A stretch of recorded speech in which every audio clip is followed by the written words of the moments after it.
We all agreed not to do gifts this year, my mom announced, smiling like a queen declaring peace. For a second, the room felt still too perfect. The fire crackled, the chandelier hummed, and I could almost believe her. Then the front door opened and my sister swept in arms, stacked with shimmering boxes, laughter echoing through the house. My son froze, watching his cousin tear into an iPhone 17 Pro Max, tears of joy spilling down his face. I felt something inside me snap, not loudly, just clean. That night, no one noticed I stayed awake. They will when they see what I did next. I grew up in Wisconsin, the kind of place where winters felt endless and family meant everything, or so I thought. My name's Zoe. I'm 37, married to Ethan, a paramedic who somehow still finds patients after 12-hour shifts. We have 2 kids, Emma, 9, quiet and thoughtful, and Jake, 7, all energy and heart. We live in a modest house with peeling white paint and a furnace that moans every December. Still, it's home warm in the ways that matter. My parents, Carolyn and Rick, live 20 minutes away in their colonial dream house, the kind with wreaths on every window and a driveway so long it looks like an invitation to judge you before you reach the door. My mother loves perfection, the appearance of it at least. Her pearls, her hair, the way she calls things simple right before making them complicated. My father, a man who measures love in price tags and golf scores. And then there's Tessa, my younger sister. She's the sparkle to my stability, the favorite since we were kids. She never had to earn affection. She just arrived, and the room shifted to her orbit. I used to think I was okay being the dependable one, the one who remembered birthdays, who showed up early, who stayed late to help clean. Every family needs one, right back. Then I didn't see how that kind of loyalty turns into currency, how the more you give, the more people expect you to. When we were little, Mom used to say Zoe's the sensible one. She doesn't need much. At 14, I gave up summer camp so Tessa could go to cheer camp. You understand, Mom said, pressing a 20 into my hand, like that made it fair. At 23, I co-signed Tessa's first apartment lease because she's still finding her footing. At 28, I had a small courthouse wedding so we wouldn't overshadow Tessa's engagement party. Every time I told myself it didn't matter. But it did. Still, every Christmas, I'd show up with homemade cookies, hand-knit scarves, and the same fragile hope that this year might feel different. Last year, when Ethan's overtime was cut, we agreed to skip big gifts, just focus on family time. Presents, not presents, Emma had said, proud of herself for remembering the phrase we'd been using to keep spirits high. I clung to that. A week before Christmas, Mom called, her voice bright.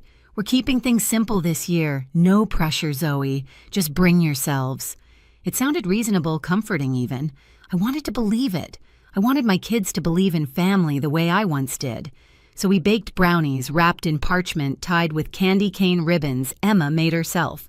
Jake drew Christmas cards full of glitter and misspelled joy. We packed them carefully, laughing as frosting smeared our fingers. For a moment, it felt right, like maybe all the years of imbalance could be wiped clean by one honest Christmas. Driving to my parents' house, snow fell in slow, forgiving flakes. The radio hummed low and Ethan reached over to squeeze my hand.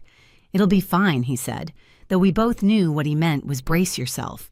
Still, I nodded, because that's what I do.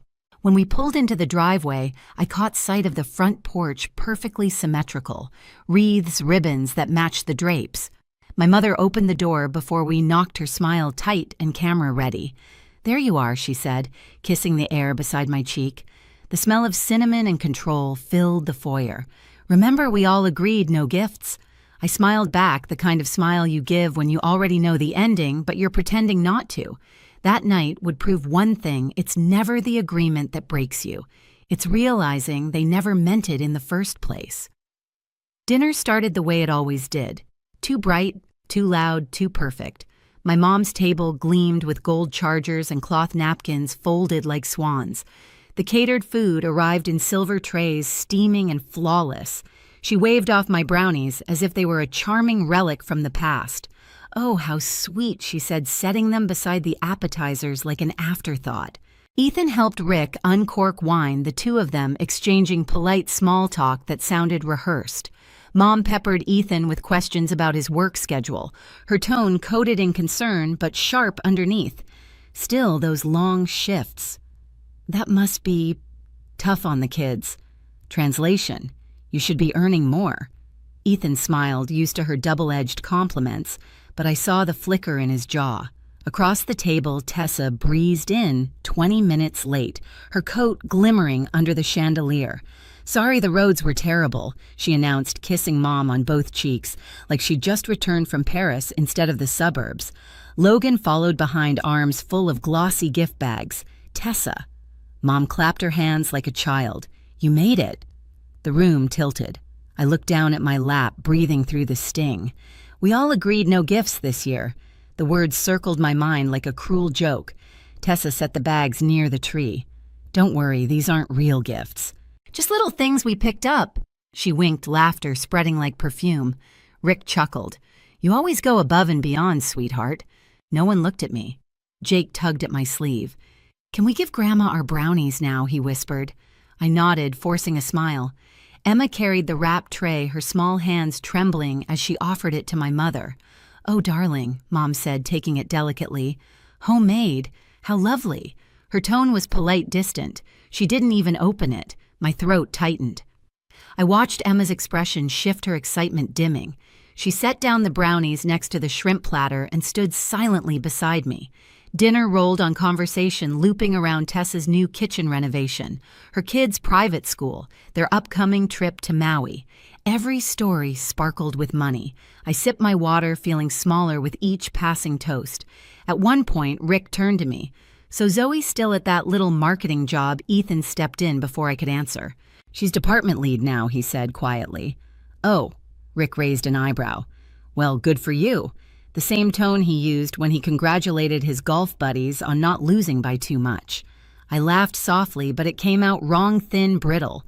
The plates cleared and conversation drifted toward the tree. Tessa's sons buzzed with excitement, whispering about what was in the bags. Mom said, "We'll just let them open a few things." My stomach dropped. Jake's hand found mine under the table, sticky with frosting. He smiled up at me, oblivious, trusting. Emma sat perfectly still, eyes flicking from the pile of presents to me. I squeezed her hand back, pretending calm, while every nerve in my body screamed. I told myself for years that these moments didn't matter, that being overlooked wasn't the same as being unloved. But watching my children's faces now, their confusion, their quiet hurt, I realized what I'd been protecting wasn't peace. It was everyone else's comfort at the expense of mine, and something deep inside me started to shift. The first gift tore open with a sound that split the room, the sharp rip of expensive paper. Then another and another.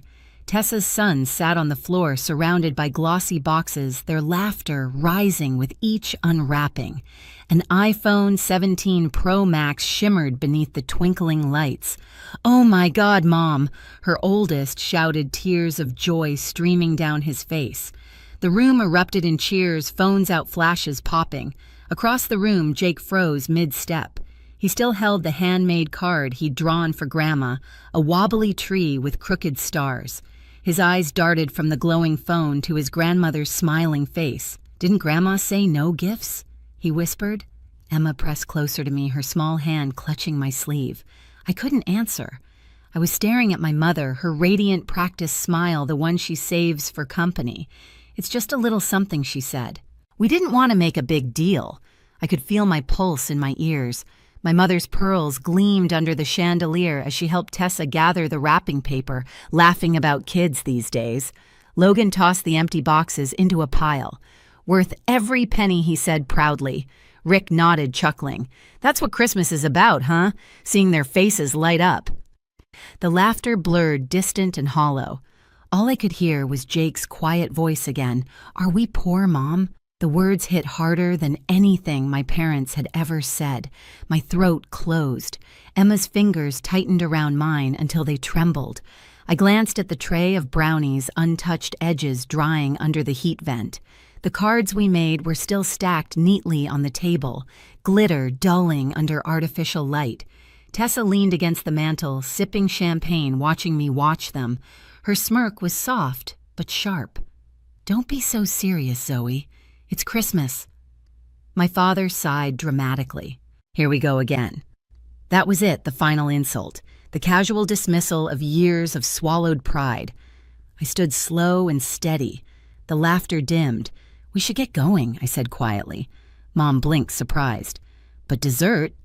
"You can have ours," I cut in. My voice didn't shake. "Merry Christmas." Ethan helped the kids with their coats. No one stopped us, not really. Maybe they didn't believe I meant it.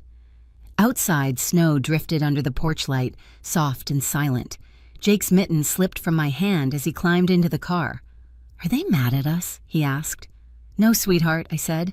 My voice was calm now, almost light. "They just don't understand."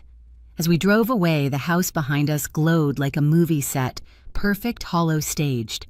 I looked in the rearview mirror at my children's faces pale in the glow of Christmas lights. I'd spent my life being the quiet one, the reasonable one. But somewhere between that untouched plate of brownies and my son's question, something inside me cracked open. It wasn't anger. It was clarity, sharp, clean, irreversible. That night, while the world slept under a blanket of snow, I decided I'd never play their game again. That night, sleep wouldn't come. The house was quiet except for the soft hum of the furnace and the steady breathing of my kids down the hall. I sat at the kitchen table in my robe, a half-empty mug of cocoa cooling beside me.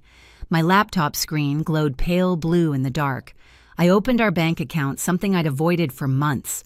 Rows of transactions scrolled past familiar but suddenly obscene. Hulu Family Plan, Verizon Shared, Amazon Household, Gym Membership, added user Rick Harris. I stared until the numbers blurred. Year after year I'd been paying for their comforts. My parents, my sister, even their cell phones. Little favors that turned into permanent debts. My pulse steadied. I wasn't angry anymore. I was focused. I opened a new spreadsheet, typed one word in the header, reclaiming. Line by line, I started listing everything. Netflix Family, $19.99. Amazon Prime, $14.99. Verizon, $318.75. Gym, $39.99. Insurance premiums, subscriptions, donations in their names. The total crept higher, the screen filling with proof of every quiet yes I'd ever given. Ethan's voice startled me from the doorway. "Zoe, it's almost 4, I know." He came closer, hair messy, eyes soft with concern. "What are you doing taking back what's ours?" He looked at the spreadsheet, then at me. "You sure?" I nodded. "That night at Mom's, Jake asked if we're poor. I can't ever let him feel that way again." He hesitated, then smiled faintly. "Need help?" "No," I said, closing my fingers around the mouse. "This part's mine." I started deleting. One by one. Click, Netflix gone. Click, Amazon terminated. Click, Verizon 3 secondary lines removed. Each sound was like a release valve hissing open. The more I cut, the lighter I felt. The guilt that had lived in my chest for decades loosened its grip. Ethan poured coffee and set it beside me. "You've been holding that family together a long time," he said quietly. "Yeah," I murmured, eyes still on the screen, but not anymore. When I finished, the spreadsheet showed a new column reclaimed, $612.71 per month. At sunrise, I closed the laptop and exhaled. For the first time in years, I didn't feel small. I felt awake. The phone started buzzing around 8. Carolyn, then Rick, then Tessa. 47 missed calls by the time I checked. Ethan glanced at me from the stove. "You gonna answer no?" The pounding came next, hard, insistent. I opened the door to find my parents on the porch, both red-faced from cold and fury. Behind them, 2 police officers shifted awkwardly. "This is my daughter, Carolyn," announced. "She hacked our accounts and stole our services." The younger officer cleared his throat. "Ma'am, could we talk inside?" I stepped back, calm. "Sure. Coffee." They followed me in. I laid out the printed statements, each account, each charge, each one in my name. The officer skimmed them, nodding.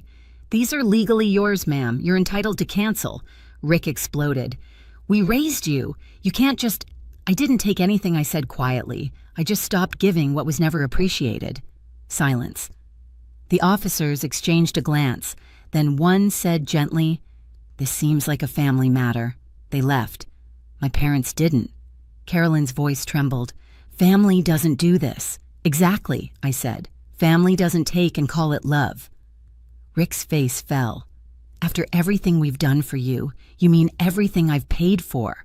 The words came out sharper than I intended, but I didn't apologize. They left without another word, the slam of the door echoing through the house. I leaned against the counter, shaking not from fear, but from release. Ethan came over, wrapping an arm around me. You okay, I think? I said, exhaling slowly. I finally am. By afternoon, the family group chat lit up like a siren. Mom's first message read, "We're heartbroken. This isn't how we raised you."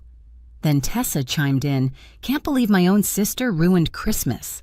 Rick added his usual punctuation, "Unacceptable." I didn't respond. Instead, I made pancakes with Jake while Emma practiced her recorder for the school recital. For once, the noise in my kitchen was just ours. Simple, honest, peaceful. That evening, the doorbell rang again. My parents stood on the porch, smaller somehow, their outrage cooled into confusion. Mom's voice cracked. "We just want to talk." I let them in. The living room smelled like coffee and cinnamon, my home, not theirs. Dad started pacing. "Do you know how much we sacrificed for you?" I opened a folder and set it on the coffee table. "I do. And I know exactly how much I've sacrificed for you. Rows of numbers. 10 years of quiet giving laid bare. Phone bills, insurance subscriptions, temporary help that never ended."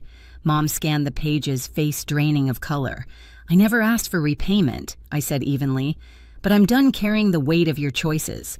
She looked up, eyes glistening. "We didn't mean to take advantage." "I know," I said softly, "but intent doesn't erase impact." Ethan stood behind me, silent support. The kids' laughter drifted from the hallway, proof of the life I was protecting. Dad sank onto the couch, the fight gone from his shoulders. So what happens now? I closed the folder. Now I take care of my family. You take care of yours. For the first time in years, there was no shouting, just quiet acceptance, awkward and real. As they left, Mom paused at the door. "We'll call next time," she murmured. I nodded. That's all I've ever wanted. When the door clicked shut, Ethan slipped an arm around my waist. The house felt lighter, like someone had opened every window at once. I wasn't the peacekeeper anymore. I was the boundary. 6 months later, summer sunlight spilled across our backyard. Emma knelt beside me, planting tomato seedlings, her hands covered in soil. Jake chased bubbles across the grass after echoing through the air. Ethan was inside finishing his paramedic certification exam, the one we could finally afford. The house felt different now, lighter, like it could finally breathe. Mom called that morning. She didn't lecture, didn't guilt trip, just asked if she could visit this weekend if it's a good time. I said yes, because boundaries once respected can start to grow into something like respect. As I rinsed my hands under the hose, I looked at our small, ordinary yard and smiled. We didn't need luxury to feel rich. We just needed peace. Voiceover fades in. I used to think keeping the family together meant never saying no, but sometimes the bravest way to love is to stop letting people take from you. Some gifts can't be wrapped, they have to be earned. If you've ever had to choose peace over pleasing others, this story was for you. Hit subscribe and stay with us for more real family dramas, true stories of betrayal, boundaries, and redemption. Catch our full family betrayal playlist and new podcast episodes for more stories like this one. Your support helps us tell the stories that deserve to be heard. My name is Lillian Thomas. I'm 28 years old, and for the longest time, I thought peace meant love. When things were quiet, no shouting, no drama, no jealousy, I believed that meant we were strong, stable, unshakable. But I've learned something since then. Peace only lasts when both people actually want it. Wesley and I had been together a little over 2 years when the cracks began to show. I was a data analyst, the kind of woman who color codes her life and feels guilty if she sleeps past 7. Wesley was the opposite. He worked in PR, thrived in chaos, and lived for the spotlight. If a camera came out, he'd be in front of it. If a group chat went silent, he'd revive it with a meme or a joke. He used to tell me, "You're my anchor L. You keep me grounded."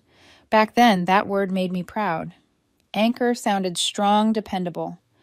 Later, I realized it can also mean the thing that keeps you from moving forward. The first red flags didn't feel like red flags. They felt like jokes. Like the time at his coworker's birthday dinner when he leaned over to feed cake to Jade, a woman from his office who laughed just a bit too loudly at his jokes. Everyone giggled, even I did, pretending not to notice the way his hand lingered on hers. Later in the car, I said quietly, "That thing with Jade, it made me uncomfortable." He looked at me genuinely amused. "Oh, come on, Elle. You're overthinking. She's like that with everyone." Then he kissed my forehead like he was soothing a child, adding, "You've got to loosen up, babe. Not every woman talking to your boyfriend is a threat." It sounded reasonable enough. He was so sure, so dismissive, that I convinced myself I was overreacting. After all, everything else about him was magnetic. He'd dance in the kitchen while I cooked, hum off-key, steal spoonfuls of soup, and say, "Needs more spice like you." He left little sticky notes on my laptop that read, "Don't forget to smile," or "Proud of you, nerd." I kept them all in a drawer. Back then, I thought that was love laughter, teasing spontaneity, mixed with my quiet steadiness. But over time, the teasing turned into something sharper. "You're so serious all the time, Elle. You literally plan weekends on a spreadsheet. Relax, it's not a crime to be fun." He'd say it with a grin, but the bite behind it stung. I brushed it off the way people in love brush off the things they shouldn't ignore. Then came the late nights, client drinks, networking events, team celebrations. He'd leave at 7, come home at 1 in the morning, smelling of perfume that wasn't mine. When I asked questions, he'd sigh. "If you can't trust me, what are we even doing, Elle?" That line became his favorite weapon. It ended every conversation before it could begin. And because I wanted to be the chill girlfriend, I let it. I wanted to believe him. But trust erodes quietly, like paint peeling from walls you don't notice until you're surrounded by decay. One night he came home tipsy, laughing. "You'd hate how flirty Jade gets when she drinks," he said, dropping onto the couch. She kept saying she wished her boyfriend was as chill as me. He said it like it was a compliment. I smiled tightly, trying not to look as uneasy as I felt. He noticed anyway. "Oh my God, Elle, don't look at me like that. It's harmless." That word again, harmless. By the time I realized how often he said it, it was already too late. The weekend of his company retreat arrived sooner than I expected. He'd been buzzing all week, new outfits, new cologne packing lists. "It's a resort 2 hours away," he told me. "Everyone's going Jade, too." I tried to sound casual. "You'll be with her all weekend." He laughed too hard. "Of course, she's part of the team." "Don't start Elle. You trust me, right?" I just nodded. He took my silence as permission. That Friday night, I watched him get ready. His shirt fit a little too well, his cologne too strong, the one he used to save for our date nights. As he checked himself in the mirror, I said softly, "You look nice." He smiled. "You know I have to. It's PR appearances matter." I forced a smile, swallowed the unease that rose in my throat, and whispered, "Have fun. Text me when you get there." He didn't. Hours later, I lay in bed, staring at the ceiling phone in hand, waiting for a message that never came. Something inside me tightened, quiet and heavy. I told myself, he's busy. He's fine. You're just overthinking again. But deep down, I knew better. Sometimes silence isn't peace. It's the sound of a storm forming just beyond what you can see. By the next morning, the unease had settled in my chest like a stone I couldn't swallow. I checked my phone, still nothing. No text, no missed call, not even a quick made it safe. It wasn't like him to stay quiet this long. Or maybe it was exactly like him now. I tried to distract myself, coffee laundry, scrolling through social media, until my thumb froze mid-scroll. There it was. A photo from Jade's Instagram story later reposted on the company page. A group shot, everyone smiling, drinks raised. Wesley right in the middle, his arm draped around Jade's waist. They looked comfortable. Too comfortable. The caption read, "Team Goals." The power duo we didn't know we needed. And there, right beneath it, I saw it a tiny glowing heart. He'd liked it. I stared at that image until my eyes blurred. Tried to find another explanation. Maybe his arm was just in an awkward position. Maybe Jade had leaned in. Maybe I was being dramatic. But no matter how I twisted it, one thing stayed the same. He didn't look uncomfortable. He looked proud. I spent that weekend trying not to fall apart. Every hour felt heavier than the last. I didn't eat much. I didn't sleep. And when Sunday evening came, he finally texted casual, careless. "Wesley, just got back. Missed you." That was it. No apology for disappearing, no explanation, no mention of the photo everyone had already seen. When he came home, he smelled like hotel shampoo and beer. He wrapped his arms around me like nothing was wrong. "Hey, Elle, you okay?" "I'm fine," I lied. He talked about the trip, the networking, the crazy stories, the insane karaoke night. He laughed as he told me how wild everyone got, how Jade tried to make him dance. Then casually, "You'd have hated it. She kept trying to drag me onto the dance floor." I swallowed hard. "Did you?" He froze for just a second. "Did I wet dance with her?" He laughed, that same hollow laugh I'd learned to fear. "Lillian, oh my God, it was just dancing. Stop acting like I cheated." There it was, the dismissal. The twist that made me the unreasonable one. I bit my tongue, nodded, and smiled like everything was fine. Inside, I was shaking. Later that night, while he snored softly beside me, I sat on the couch, staring at the faint glow of his phone charging on the table. It wasn't curiosity that made me look, it was instinct. Like my heart already knew what my eyes were about to see. When the screen lit up, it wasn't a notification from work. It was from Jade. Jade.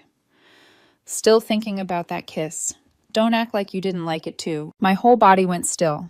The kind of stillness that doesn't feel like calm, it feels like shock. I didn't gasp, I didn't cry, I just stared. That single message said everything the past 6 months had been trying to tell me. Every "you're overreacting," every "you need to trust me," every "it's harmless." It was never harmless. It was calculated carelessness, a slow erosion of my boundaries disguised as charm. I took a photo of the message, my hands trembling slightly, and placed his phone back exactly where it was. Then I just sat there in the dim blue light, realizing how heartbreak doesn't always explode. Sometimes it seeps in quietly like water under a locked door. When he woke up a few hours later, he stretched, smiled, and said, "You're quiet this morning." "Just tired," I murmured. He leaned in and kissed my cheek. "See, we don't have to fight about everything." And for the first time, I didn't respond. Not because I wanted to keep the peace, but because I finally understood there was no peace left to keep. That day, something inside me shifted. It wasn't anger yet.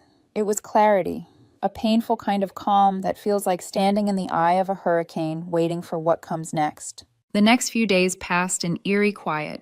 Wesley must have thought the silence meant forgiveness, but it wasn't that. It was distance, the kind that grows in visible roots. I went through the motions, work, errands, dinner. I smiled when he joked, nodded when he talked, but in my head, I was somewhere else, already gone. Every time I looked at him, I didn't see the man I fell in love with. I saw the man who made me doubt myself for daring to notice the truth. That Thursday night, he came home late again, humming to himself, the faint smell of perfume clinging to his shirt. I didn't ask.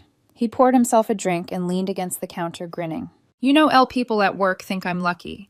They say you're the perfect girlfriend, calm, stable, low drama. You never nag." I looked up from my laptop and met his eyes. Maybe that's because I stopped expecting honesty. He blinked, caught off guard.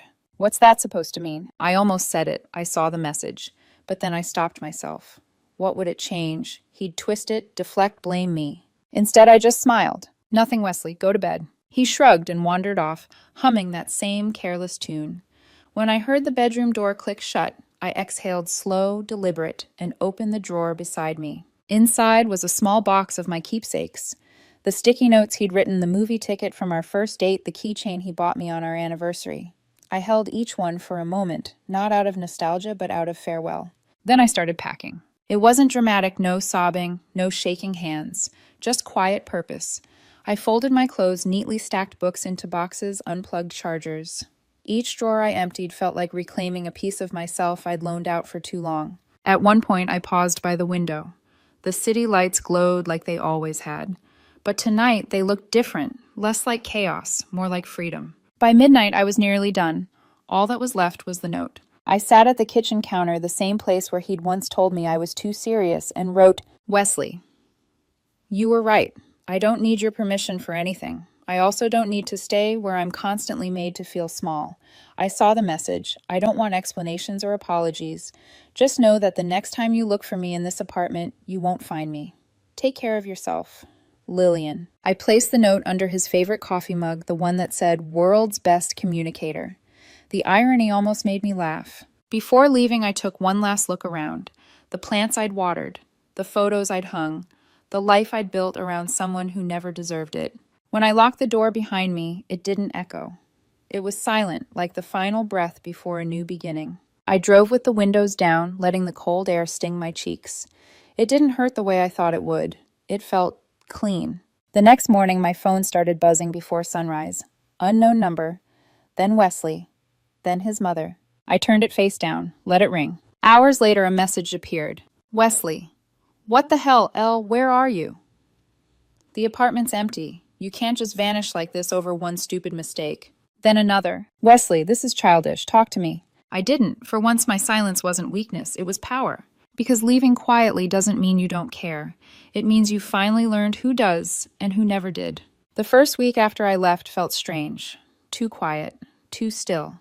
No buzzing phone, no half-hearted apologies, no jokes to smooth over discomfort.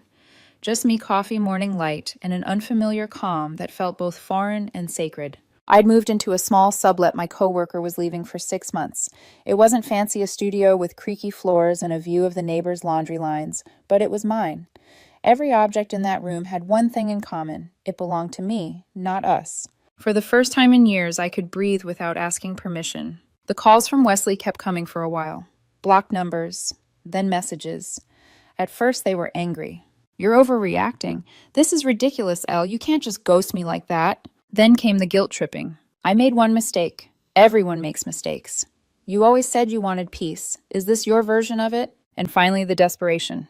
Please talk to me. I can't sleep. I'm sorry. I was drunk. I didn't mean anything by it. I didn't reply. I deleted the first few, then stopped bothering. Silence was doing more than my words ever had. A few weeks later, I heard from Sophie, one of his coworkers. We'd met a few times at company events. She'd always been polite but distant. Her message read, Hey, Elle, just wanted to say you probably dodged a bullet. Don't ask me how I know. Just, wow. I didn't respond, but my stomach twisted.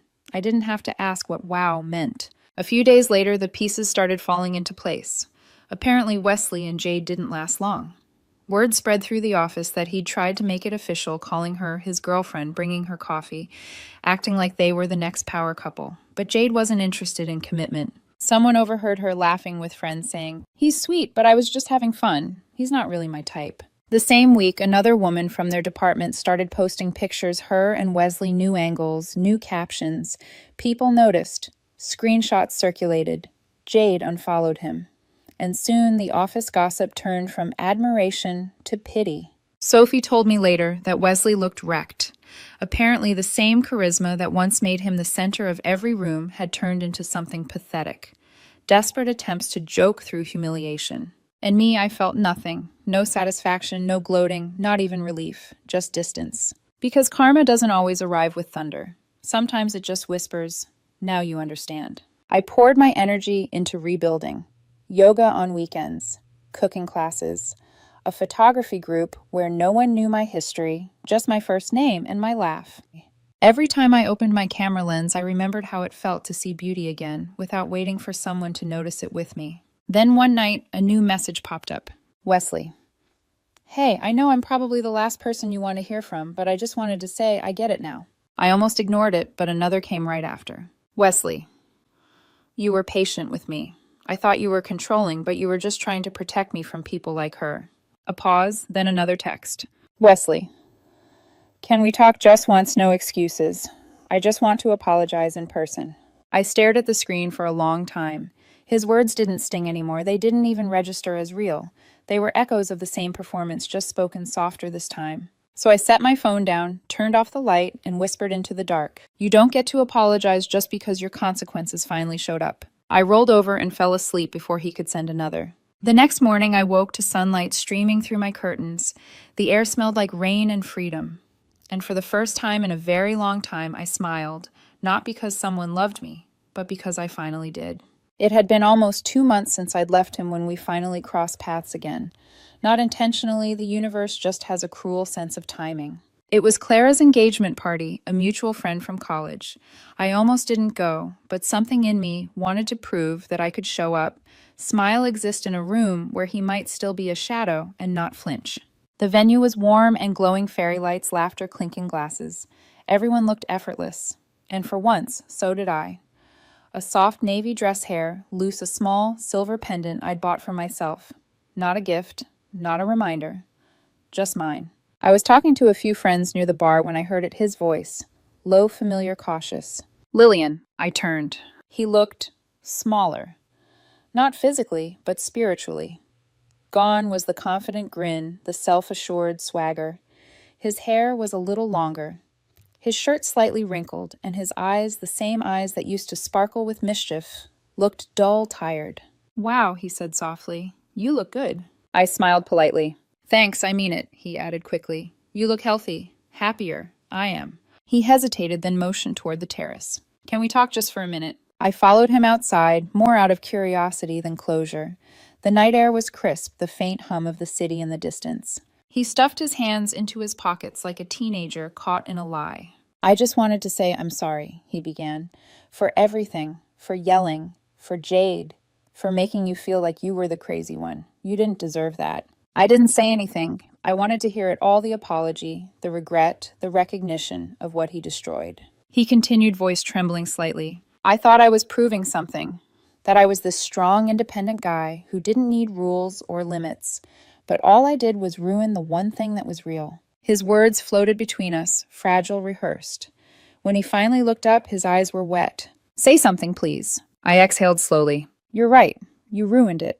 But not because you were proving something, because you didn't know what love required. It's not freedom without responsibility. It's not peace without honesty." He swallowed hard. "So, is there any chance we could—" "No," I cut in softly but firmly. "I forgave you a long time ago. But not for you, for me." He blinked, confused. "What does that mean?" "It means I was tired of carrying you around in every silence, every hesitation. Forgiveness isn't an invitation.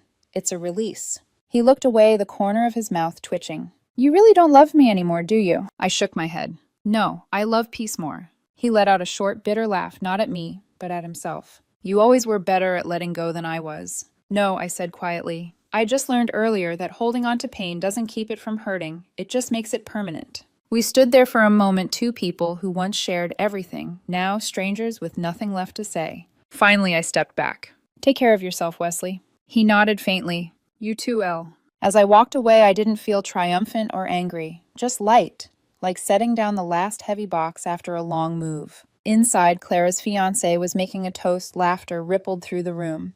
And as I joined in, I realized something healing doesn't always come with fireworks. Sometimes it's just the quiet certainty that you can stand in the same room as your past and feel nothing. Because that's what peace truly is, not the absence of chaos, but the absence of need. 6 months passed after that party. 6 months of real calm, the kind that doesn't depend on anyone's approval. By then, I'd built a new rhythm. I had my small apartment, a job promotion. New friends who didn't know me as Wesley's girlfriend, and one person who made me laugh in the way I'd forgotten I could, Carter. Carter wasn't loud or magnetic like Wesley. He was grounded, thoughtful, the kind of man who asked how your day was and actually listened to the answer. We weren't a whirlwind. We were steady flame. And for once, I didn't feel like I had to earn love by tolerating chaos. That's why when the knocking started one Friday night, hard, unrelenting, I almost didn't answer. Carter and I had just finished dinner, soft jazz, playing 2 glasses of wine half full.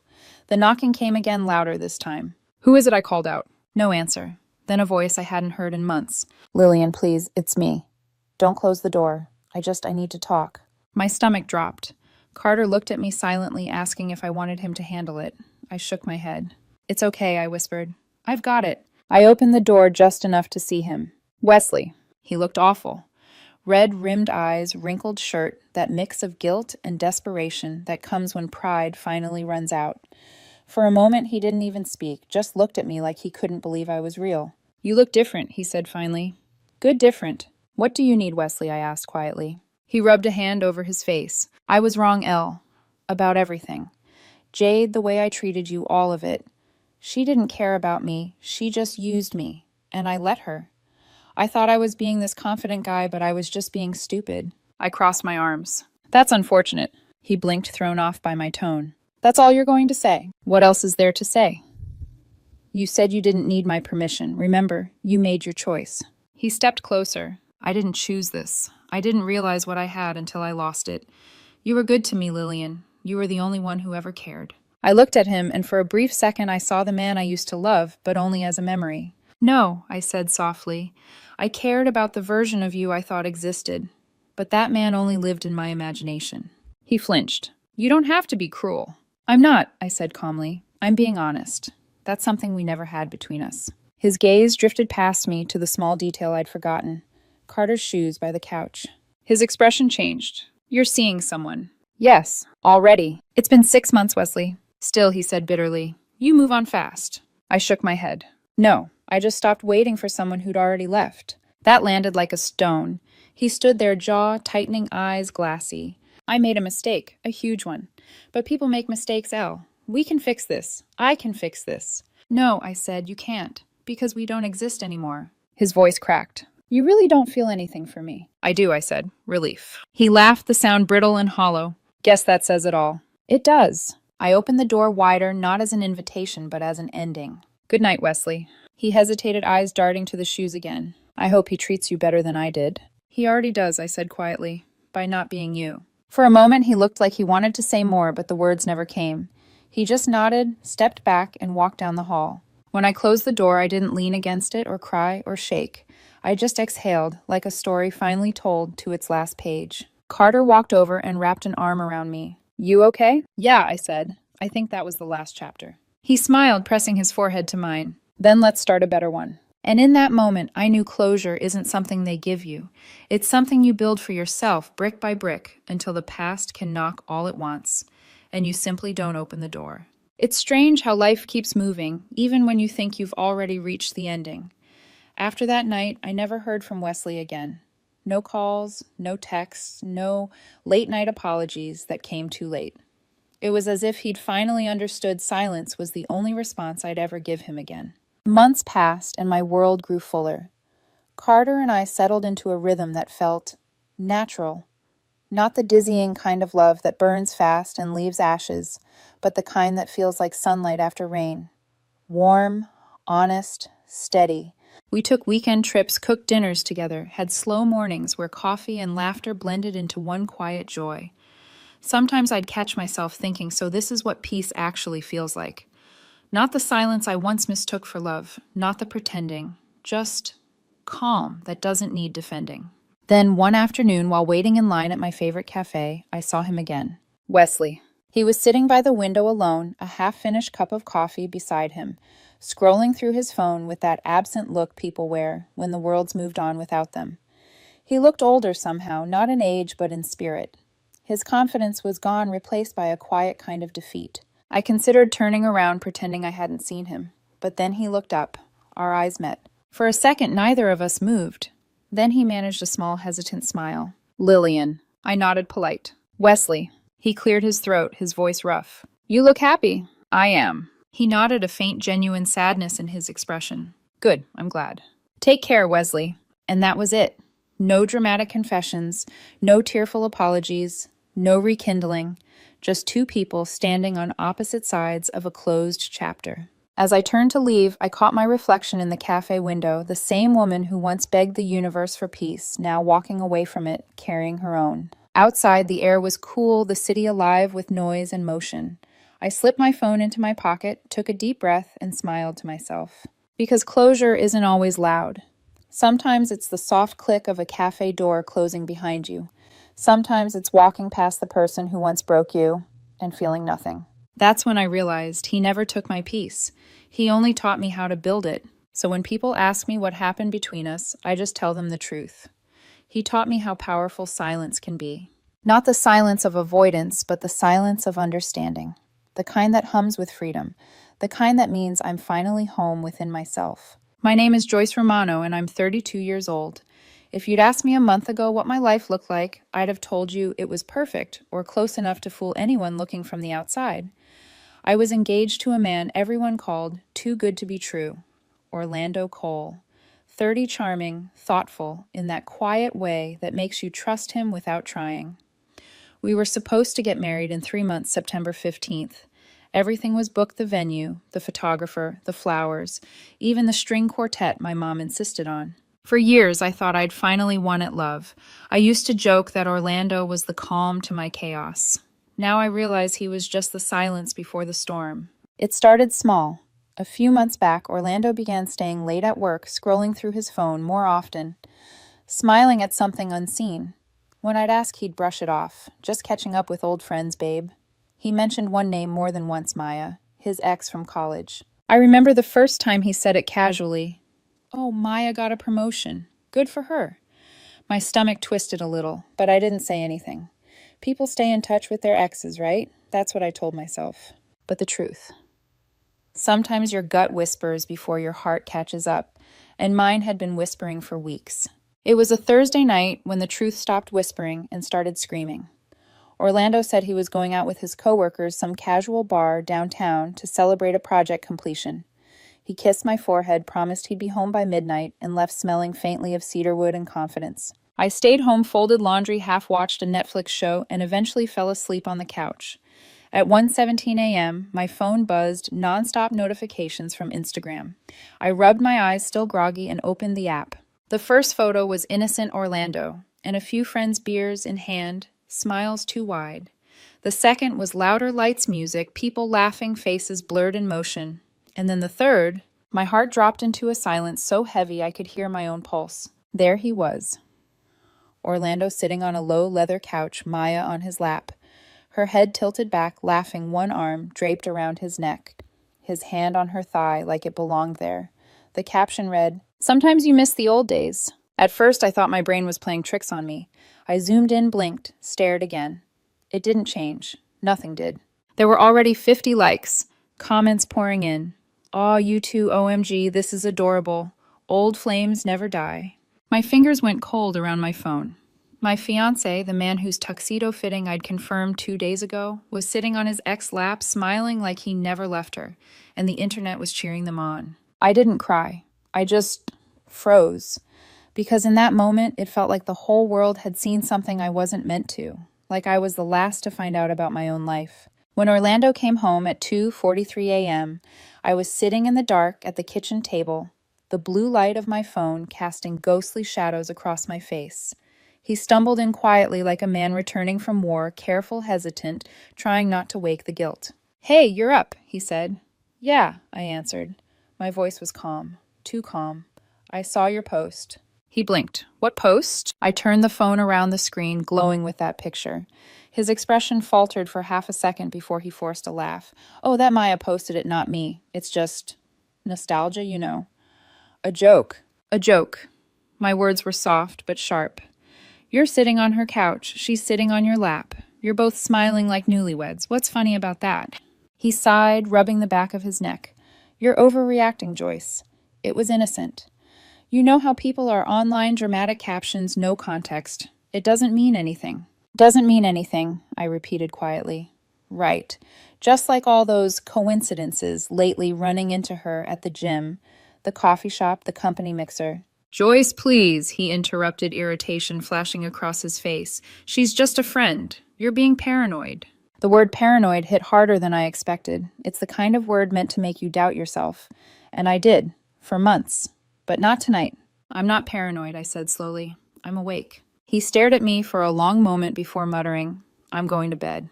We can talk when you're calmer." He brushed past me. I could still smell Maya's perfume on his jacket. I sat there long after he'd gone upstairs, staring at my reflection in the black surface of my phone screen. My engagement ring glittered faintly under the kitchen light, 1.5 carats of promises I no longer believed in. There's a kind of pain that doesn't scream. It just hums inside you, steady, sharp, alive. I wasn't angry yet, just numb. I kept thinking about the caption. "Sometimes you miss the old days." Did he? Did he miss her laugh, her touch, her world, the one that didn't include me? The comments kept piling up, strangers feeding on a story they didn't know. And for the first time in years, I felt small. Smaller than the screen, smaller than my own love. By sunrise, I hadn't slept a minute. I brewed coffee I couldn't drink and watched Orlando's phone light up with notifications. He didn't even bother to hide them. Somewhere between the third and fourth ping, something in me snapped quietly, elegantly. Not like glass shattering, but like silk tearing, soundless final. I realized love doesn't die with betrayal. It suffocates under indifference. And that morning, watching him pretend nothing had happened, I made a silent promise if he wanted to show the world a story, I'd show them the ending. When Orlando came downstairs, bleary-eyed and defensive, I looked him straight in the eye. "Don't worry," I said calmly. "You don't have to explain. I already understand everything I need to." He frowned. "What's that supposed to mean?" "It means," I said, slipping the engagement ring off my finger, "you just became someone else's nostalgia." He opened his mouth, but I didn't let him speak. I placed the ring on the counter, turned, and walked away. As I closed the door behind me, I caught my reflection in the hallway mirror, the same woman, but different eyes. Eyes that had stopped waiting for explanations. And somewhere deep inside, beneath the heartbreak, a spark flickered. The quiet, dangerous kind of strength that only comes after the truth finally burns everything else down. The morning after the photo felt unreal, like I'd woken up inside someone else's life. Orlando was still asleep upstairs, his soft breathing echoing through a house that suddenly felt too big, too quiet, too staged. I sat on the edge of the couch, my coffee gone cold hours ago, scrolling through the photo again. It was still there. The comments, the hearts, the captions, all frozen in digital time. The world already knew what I was still trying to process, and that made it worse. By noon, Orlando came downstairs, rubbing his eyes like a man nursing a hangover he didn't earn. He looked at me, tentative, testing the air before he spoke. Morning. I didn't answer. My silence was deliberate, heavy. He sighed. You're still mad. I looked up slowly. You think I'm mad? My tone was soft, dangerously soft. You humiliated me in front of 1,000 people, Orlando. I'm not mad, I'm processing. He frowned, leaning on the counter. You're blowing this out of proportion. It was just a stupid picture. Maya was being playful. That's it. Playful, I repeated, almost laughing. She was sitting on your lap, Orlando. So, his voice rose slightly. We dated years ago. It's not like that anymore. You know that. You're acting like I kissed her or something. Do you need it to be physical for it to be betrayal? I asked quietly. That silenced him for a beat. He opened his mouth, then closed it again, retreating behind that mask of tired indifference I'd grown to hate. We ate breakfast in silence. The kind of silence that isn't peaceful, it's sharp, full of unsaid words pressing against your ribs. Every clink of a spoon felt like a scream trying to escape. Finally, I said, You've been distant for months. Always somewhere else. Always on your phone. You say you're reconnecting with friends, but somehow Maya keeps showing up at your gym, your office, happy hours, even your damn coffee shop. What are the odds? He put his fork down slowly. It's a small city, Joyce. Things overlap. You're reading too much into it. I studied him, the way he avoided my eyes, the tiny twitch in his jaw when he lied. You're good at that, I murmured. At what? Lying like you believe yourself. He scoffed, grabbed his keys, and stood up. I can't do this right now. I have a meeting. I tilted my head. You always do. He hesitated, maybe realizing that no meeting could hide him this time, then left without another word. The sound of the door slamming echoed like punctuation on a sentence I didn't want to finish. That afternoon, I went for a walk. No destination, just movement. The city looked different, somehow grayer, even though the sun was out. Every couple holding hands on the street felt like a tiny stab. I hated that love could look so effortless when mine had started to rot quietly months ago. At a shop window, I caught my reflection. Messy hair, puffy eyes, engagement ring still on my finger. For a moment, I wanted to rip it off and fling it into traffic. But I didn't. Not yet. Because deep down, I knew something.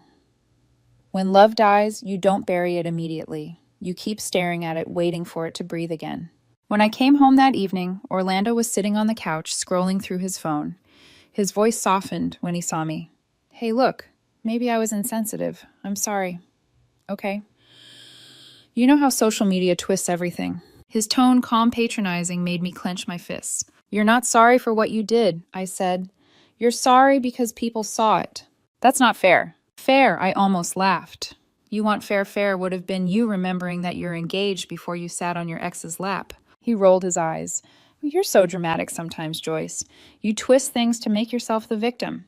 There it was, the gaslight, the subtle, cruel little twist of words that made me question my own sanity for months. I took a slow breath. If I'm dramatic, it's because you keep giving me scenes worth performing. He stared at me frustrated, like he didn't know how to argue with calmness. I can't talk to you when you're like this, he said finally. I'll be at my brother's place tonight. Of course you will, I replied. Say hi to Maya if she's there. His jaw tightened, but he didn't answer, just grabbed his jacket and left. The door closed again, softer this time, almost ashamed. I stood there for a long while, the quiet swallowing me whole. The apartment was full of our photos, vacations, birthdays, little smiles captured in better times. It all felt fake now, like a movie set built around a love story that had already ended off-screen. I walked over to the fridge and took down one of the Polaroids, you was laughing on the beach, his arms around me. I stared at it until my vision blurred, then tore it cleanly in half. "Goodbye," I whispered. That night, I couldn't sleep. I lay in bed, staring at the ceiling, the ring still on my nightstand. The air was thick with memories that refused to die quietly. I thought about the girl I used to be, the one who defended him to her friends, who brushed off red flags as insecurity, who believed trust meant never questioning. And I realized something that hurt more than the betrayal itself. He hadn't broken my heart. He'd trained me to doubt my own perception. That was the real cruelty, not the photo, not the lies, but the quiet erosion of my confidence. At dawn, I got up, made coffee again, and sat by the window. The city was waking up, unaware that mine had fallen apart. For the first time, I didn't cry. There's a strange calm that comes after devastation when you finally run out of tears. It's not healing. It's not forgiveness. It's something in between, a kind of stillness before the storm of clarity. As I looked down at my phone, the photo notification pinged again. Maya had posted another picture, a close-up of a glass of wine, the caption, "Unfinished business, tastes sweet." My lips curved into something that wasn't quite a smile. "All right," I whispered to myself, "let's finish it then." The next morning, I woke up feeling different, not lighter, not happier, but sharper, like grief had burned everything unnecessary away and left only clarity behind. Orlando hadn't come home. His toothbrush was still in the holder, his cologne still on the dresser, but his presence was gone like a ghost that had finally stopped pretending it belonged among the living. I made myself coffee and stared at the engagement ring lying on the counter. It sparkled like it had secrets. The same ring that once symbolized love now looked like evidence, a beautiful, glittering piece of proof that I'd been fooled. I picked it up, held it to the light. 1.5 carats of everything I thought I knew. And then I decided if he wanted to embarrass me in public, I'd answer in public too. Not out of spite, but out of truth. Because silence only protects the liar. I took a deep breath, grabbed my phone, and set the ring against a dark velvet scarf. It looked expensive, almost arrogant. Perfect. I opened Facebook Marketplace and started typing. 14K white gold engagement ring with 1.5 carat solitaire diamond. Excellent condition. Comes with appraisal certificate. Engagement off. Ring for sale. Comes with too many lies. I hesitated for half a second the way you do before jumping off a cliff, then hit post. It went live at 9:27 a.m. The caption spread like wildfire. Within minutes, my phone buzzed with messages. "Is this real, girl? Are you okay? You're my hero for this." My best friend Lila called first. "Joyce, what the hell did you do?" "Finally told the truth," I said simply. She was quiet for a second. Then she laughed that deep, knowing laugh only a friend who's seen your heartbreak up close can manage. "I love you. But you know this is going to explode, right?" "I'm counting on it." By noon, the post had over 500 shares. Strangers were commenting, debating whether I was savage or heartbroken or both. A few even asked for the price seriously. One woman wrote, "I'll take it if it's still available. My daughter's getting married next month." But the message that caught my eye was from an account I didn't recognize, Ricky Cross. "Hey, sorry to bother you, but is the Orlando in your post Orlando Cole from Westbridge Tech? Because if it is, his ex, Maya, is married. Thought you should know." I stared at the message, my pulse suddenly loud in my ears. Married. I clicked on his profile, public. There it was, a photo of him and a woman captioned, "My sister Maya and me at her wedding last year." Everything blurred for a moment. Maya wasn't just an ex, she was someone's wife, which meant Orlando hadn't just been flirting with nostalgia, he'd been walking into another woman's marriage while still promising me forever. I sat back in my chair, heart pounding, but then I laughed. It wasn't hysterical, not even bitter. Just a small, exhausted laugh of recognition. Because of course there was more. When men like Orlando lie, they never stop at one truth. By 3 p.m., Orlando finally texted me. "Orlando, take the post down, now." Me. "Why is it bad for your image?" Orlando. "You're making a scene. Everyone's seeing this. My mom just called." Me. "Good. She raised a man who sits on married women's laps." Orlando. "That's not true. Maya and her husband are separated." Me. "You sure? Because her brother doesn't seem to know that." There was a pause, then no reply. Half an hour later, my phone rang. The caller ID made me blink Mrs. Cole. I picked up slowly. "Joyce." Her voice trembled between anger and embarrassment. "What are you thinking?" "Posting private matters on the internet. What private matters? I asked evenly. Your son's photo with a married woman, or the fact that he lied to me about it. Orlando made a mistake, she snapped. You don't have to ruin his reputation over one stupid photo. I smiled faintly. I'm not ruining anything, Mrs. Cole. I'm just letting the truth have better lighting. She went quiet, then she hung up. By evening, it was all over social media. Engagement offering for sale became a local headline. People tagged their friends, arguing about who was right. Some called me petty. Others said I was iconic. But the ones that mattered most were from women strangers who wrote things like, You just helped me walk away from my own Orlando. Thank you for reminding me silence isn't strength. I didn't reply, but I read every one, because that night, for the first time, I didn't feel weak or humiliated. I felt understood. At 10 p.m., Lila came over with takeout and a bottle of cheap champagne. We sat on the floor, laughing between bites. You realize, she said, raising her glass, you've basically become an urban legend. The woman who sold her ring and her silence in the same day. I clinked my glass to hers. Good. Maybe legends don't cry themselves to sleep. We drank. For the first time in weeks, I laughed until my stomach hurt. But later that night, when the laughter faded and Lila went home, I sat alone again, scrolling through Orlando's messages, his photos, our plans, that now felt like someone else's dreams. I thought about deleting it all, but I didn't. Not yet. Because some memories aren't meant to be erased. They're meant to be studied reminders of who you'll never be again. Just before midnight, my phone buzzed again. Another message, this time from an unknown number. You should be careful who you trust, Joyce. Not everyone wants to help you. No name, no profile, just those words. I stared at it uneasy. The air in the room felt colder somehow. And for the first time since this began, I wondered maybe Orlando wasn't the only one with something to hide. By sunrise, the entire city seemed to know my name. My post had gone from viral gossip to full-blown internet spectacle. Strangers debated my life over coffee, while people who hadn't spoken to me in years suddenly checked in. Some were supportive. You're brave, Joyce. Some, judgmental. Air your laundry privately next time. And then buried in between one comment that chilled me. He did the same thing to my cousin 2 years ago. Walk away, girl. He'll never change. That was when I realized I hadn't just exposed a moment. I'd cracked open a pattern. It was 9 a.m. when Orlando finally showed up. He didn't knock. He stormed in. His face was pale, jaw tight, eyes wide, like a man running from fire. What the hell did you do? He hissed, slamming his phone onto the table. I didn't flinch. Told the truth. Truth. He scoffed. You humiliated me, Joyce. Do you have any idea what people are saying? My coworkers saw it, my family. Your family should be thanking me. I cut in voice, calm, steady. They almost welcomed a liar into their house. You're insane, he snapped.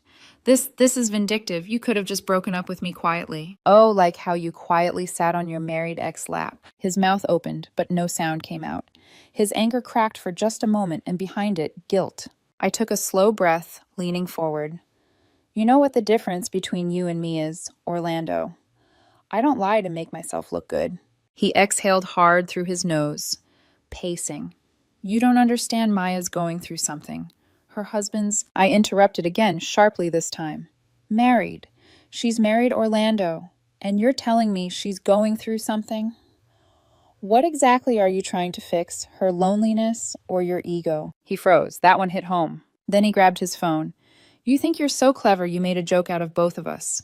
You've destroyed everything. Good, I said. Now there's nothing left to lie about. He stared at me, eyes dark, searching for the woman who used to forgive him.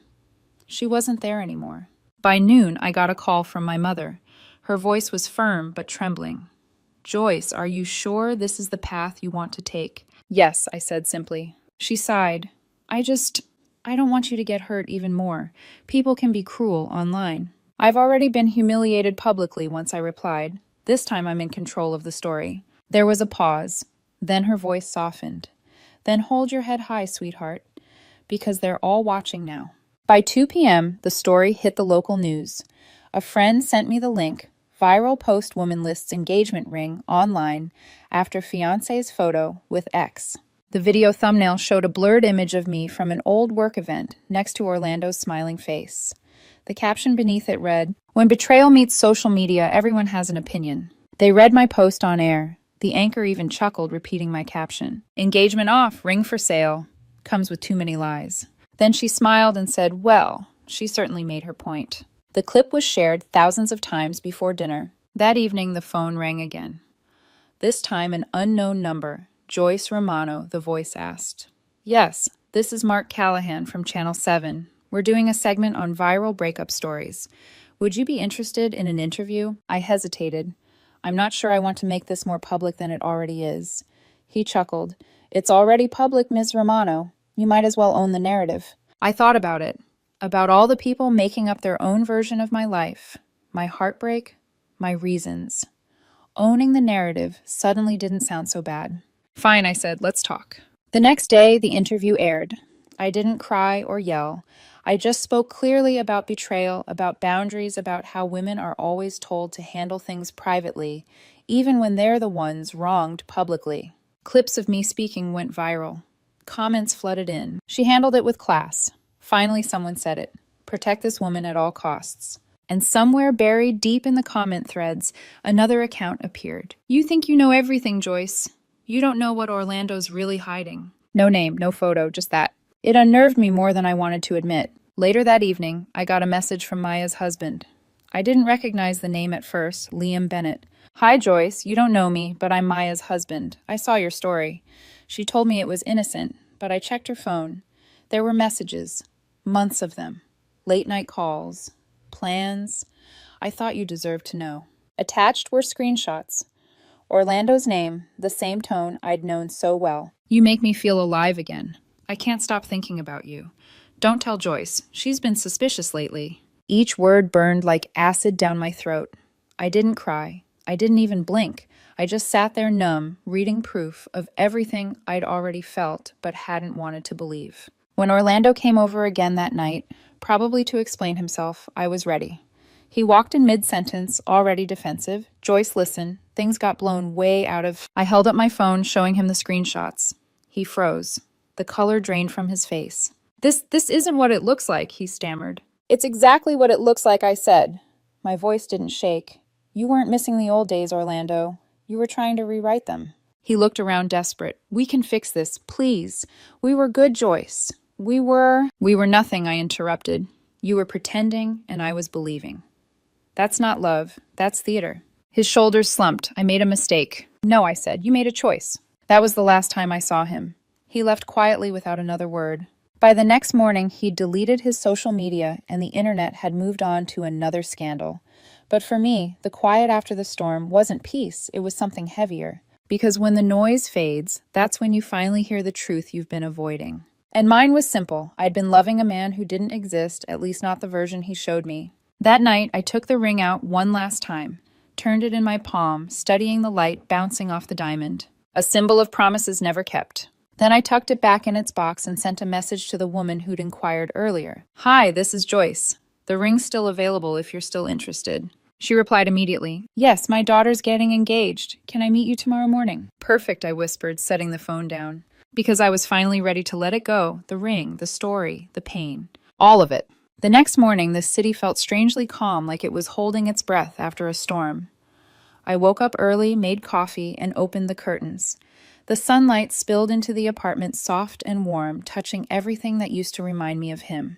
The wine glasses from our engagement toast, the framed photo of us in Santorini, even the half-finished puzzle we never completed. For the first time, I didn't feel pain when I looked at them, just distance, as if those memories belonged to someone else. At 10 a.m., I met the buyer at a coffee shop downtown. A middle-aged woman with kind eyes approached me, smiling nervously. Joyce. Yes, I said. She sat down and placed an envelope on the table, $9,500 as we agreed. I handed her the velvet box. Take good care of it. It's been through enough. She opened it and gasped softly. It's beautiful. My daughter's going to love it. I smiled faintly. Good. It deserves a better story than mine. The woman reached across the table and squeezed my hand. Honey, I don't know the details, but you did the right thing. Some lessons are expensive, but they buy freedom. Her words lingered long after she left. When I got home, I took one last look at the empty spot where the ring used to sit on my dresser. It felt symbolic. The absence itself was cleaner than the presence had ever been. I didn't check social media that day. I didn't want to. But my phone buzzed anyway. A new email. From Orlando Cole, subject, I'm sorry. For a long time, I just stared at it. I could have deleted it unread. But curiosity, that old weakness, won. I clicked it open. Joyce. I know you don't owe me anything. You probably hate me. You should. But I need to say this. I wasn't honest with you, not about Maya, not about how confused I was. I thought I wanted closure. I thought I needed to prove something to myself. But I hurt you instead. You didn't deserve that. She and I are done for good. Her marriage fell apart. I've lost everything that mattered because I couldn't stop chasing ghosts. You were the real thing, Joyce. I just didn't know how to be real with you. I hope someday you'll forgive me, even if we never speak again. Orlando. I read it once, then again, and then quietly I smiled. Forgiveness wasn't the same as forgetting. It wasn't even acceptance. It was just the moment you realized you no longer cared enough to hate. I deleted the email without replying. A week later, Maya's story broke. Someone, probably her husband, leaked screenshots of her messages with Orlando to a gossip blog. The internet that once adored her turned vicious. Comments flooded in. So she was the married one. Imagine wrecking 2 relationships for nostalgia. Maya disappeared from social media overnight. Orlando too. The noise that had filled my life for weeks suddenly vanished, leaving behind only silence, but this time it wasn't heavy. It was peace. I started running again, cooking for one, sleeping through the night. Small things. I even laughed real laughter when Lila called to tell me a meme had gone viral. When he says it was just a photo, sell the ring and your silence. I didn't mind. If humor was how people remembered me, so be it. I'd spent enough time being tragic. One afternoon, while sorting old boxes, I found our wedding invitations, cream paper gold lettering. My name next to his still intertwined like it meant something. I stood for a moment, then took a lighter from the drawer. Flame met paper, and the edges curled. The ink bled into smoke, soft and gray. It wasn't revenge. It wasn't anger. It was closure. A few months later, I bumped into the woman who'd bought the ring. She recognized me instantly. Oh, Joyce, you won't believe it. My daughter just got engaged last week. Same ring, same sparkle. She said yes, under a maple tree in autumn. That's wonderful, I said. And I meant it. She smiled. I told her this ring already has a story, one that ended, so hers could begin. I walked away that day, feeling something I hadn't felt in months light, like I'd finally stepped out of someone else's shadow. It's been 6 months now. I don't think about Orlando much anymore. Sometimes when a memory sneaks in, it's softer, like a movie I've already watched too many times. People still ask if I regret posting that listing, and I tell them the truth. No, because sometimes silence protects the wrong person.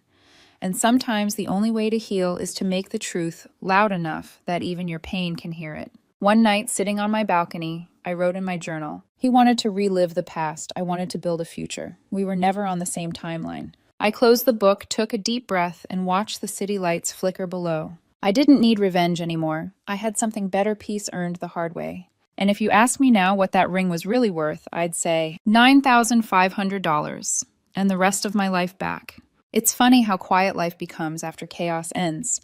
At first I thought silence would be unbearable, that without the constant noise of messages, notifications, or apologies, I'd feel empty. But silence, it turns out, isn't emptiness. It's clarity. 6 months ago, I woke up every day to uncertainty, checking my phone for proof of love or evidence of betrayal.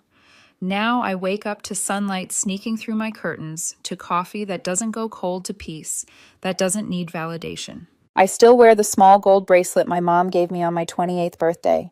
She once told me, when people show you who they are, don't ask for subtitles. Back then, I thought she was being cynical. Now I think she was just honest before I was ready to hear it. I walk every morning past the cafe where Orlando and I used to meet. The barista still remembers my order: oat milk latte, extra cinnamon. The first few weeks, she'd glance at the door expecting to see him walk in behind me. Now she doesn't. Neither do I. Funny thing about heartbreak, it doesn't vanish. It just softens until it becomes background noise. A reminder, not a wound. Sometimes people recognize me from the story. They smile awkwardly, like they're not sure if they should say something. Once a woman stopped me outside the bookstore. She looked nervous, then whispered, "Your story helped me leave my fiancé. I saw myself in you." I didn't know what to say, so I just hugged her, because I knew exactly what that kind of freedom costs and how worth it is. A while ago, someone on social media wrote, "She got revenge by going viral." They're wrong. That was never revenge. Revenge is loud, ugly, and temporary. Peace, real peace, is quiet, beautiful, and permanent. What I did wasn't about humiliating Orlando. It was about reclaiming my story before someone else rewrote it for me. Sometimes late at night, I think about the photo, the one that started it all. Orlando and Maya laughing, her hand on his chest, that smug caption. Sometimes you miss the old days. I don't hate that photo anymore. In a strange way, I'm grateful for it, because it ended something that needed to end. And it began something better, a version of me who finally learned the difference between being loved and being chosen. Now, when people ask what happened, I just smile and say, I sold the ring and bought peace. They laugh, thinking it's a metaphor. But to me, it's literal truth. I sold a promise that wasn't real, and in return, I bought my silence back. Not the silence of weakness, but of strength. The kind that doesn't need to explain itself anymore. If you're watching this and wondering whether it's worth it to walk away, it is. I know it's terrifying. I know the nights feel endless. But one morning you'll wake up, pour your coffee, and realize you didn't think about them once. That's when you'll know you made it. Because healing isn't fireworks or fanfare. It's that quiet moment when you finally stop needing closure because you already closed the door yourself. They say revenge is sweet, but peace is quieter, cleaner, and lasts longer. I don't miss the old days anymore. I don't need to. Thanks for listening to my story. If you've ever had to choose truth over comfort or peace over someone you loved, tell me in the comments. And remember to subscribe because every ending deserves to be heard, especially the quiet ones.